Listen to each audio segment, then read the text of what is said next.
முட்டுகளில் இந்த மாதிரி ஜாயிண்ட் இருக்கக்கூடிய இடங்களில் செவந்து போகிறது. இதுவே வந்து அது என்ன கண்டிஷனாக மாறும் அடுத்தது பார்த்தீங்கன்னா ஆஸ்ட்ரியோபோரோசிஸாக மாறிடும். அடுத்தது ருமட்டாய்டு ஆர்த்தடிஸாக மாறிடும். முட்டிகள் இருக்கக்கூடிய நீர் இருக்கு இல்லையா, கொஞ்சம் நீர் இருக்கும், அந்த நீர் தன்மை சுத்தமாக வற்றி போயிடும். இதெல்லாம் பண்ணும்போது உங்களுக்கு இடுப்பு எலும்பு, முட்டி எலும்பு, முட்டுகளில் வந்து உங்களுக்கு நல்ல பெயின் ரிலீஃப் நல்லா கிடைக்கும். அனைவருக்கும் வணக்கம். நான் உங்கள் ஹீரர் சக்திவேல் யுவராஜ் பேசுகிறேன். இந்த வீடியோ பதிவு எதுக்காகன்னு பார்த்தீங்கன்னா, இடுப்பு வலி மூட்டு வலியால் ரொம்ப நாள் அவதிப்படுறவங்களுக்கான ஒரு விழிப்புணர்வு பதிவு தான் இது. ஃபஸ்ட்டு வந்து பார்த்தீங்க அப்படின்னா, இதோட அறிகுறி எங்கே ஆரம்பிக்குது அப்படின்னு பார்த்தீங்கன்னா, முதல்ல வலிகளில் தான் துவங்கும். அதுக்கு அடுத்தது வந்து பார்த்தீங்கன்னா அப்படியே ஸ்டிஃபாக பிடிச்சிக்கிறது, கால் அசைக்க முடியாத அளவுக்கு ஸ்டிஃபாக பிடிச்சிக்கிறது. அடுத்தது முட்டுகளில் இந்த மாதிரி ஜாயிண்ட் இருக்கக்கூடிய இடங்களில் செவந்து போகிறது. அதுக்கு அடுத்தது வந்து பார்த்தீங்கன்னா அங்கங்கே வீக்கமாகிறது.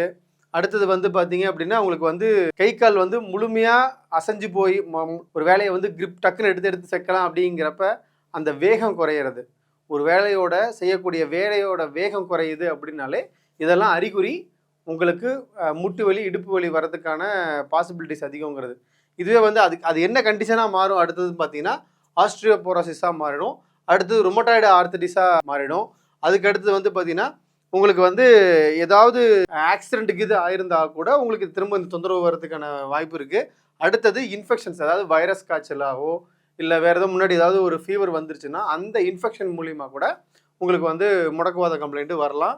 அடுத்து வந்து பர்ஸ்டைட்டிஸ், அதாவது அந்த முட்டிகள் இருக்கக்கூடிய நீர் இருக்கு இல்லையா, கொஞ்சம் நீர் இருக்கும், அந்த நீர் தன்மை சுத்தமாக வற்றி போயிடும். அடுத்து வந்து மேக்ஸிமம் என்ன ஆகும்னு பார்த்தீங்கன்னா, நீங்கள் உங்களை பற்றி சிந்திக்காமல் மற்றவங்களை பற்றி மட்டுமே சிந்திக்கிறது. சில டைமில் அது பொறாமையாக கூட மாறும், சில நேரங்களில் அது வந்து வஞ்சமாக கூட மாறும். ஸோ அப்படிங்கிறப்ப அந்த மாதிரியான சிந்தனைகள், அந்த மாதிரியான எண்ணங்கள் உங்களுக்கு அதிகமாக வர ஆரம்பிக்கும். அடுத்தது வந்து அதிகமாக வெயிட் கெயின் ஆச்சு, அளவுக்கு அதிகமாக உடம்பு வெயிட் அதிகமாகிட்டே இருக்கனாலும் இந்த பிரச்சனை வரும். இதுக்கு வந்து பார்த்திங்கன்னா என்ன தீர்வு அப்படின்னு பார்க்கும்போது முறையான உணவு பழக்கம் மட்டும்தான் இதுக்கு ஒரே தீர்வு. மரபு உணவுகள் மாறுறது தான் இது ரொம்ப ரொம்ப அவசியம். அடுத்தது வந்து பார்த்திங்கன்னா முடக்கத்தான் கீரை சூப்பு குடிக்கிறது, அப்புறம் உளுந்தங்கஞ்சி சாப்பிட்றது, இதெல்லாம் பண்ணும்போது உங்களுக்கு இடுப்பு எலும்பு, முட்டி எலும்பு, முட்டுகளில் வந்து உங்களுக்கு நல்ல பெயின் ரிலீஃப் நல்லா கிடைக்கும். குறிப்பாக பால், டீ, காப்பியெல்லாம் தயவு செஞ்சு விட்டுருங்க.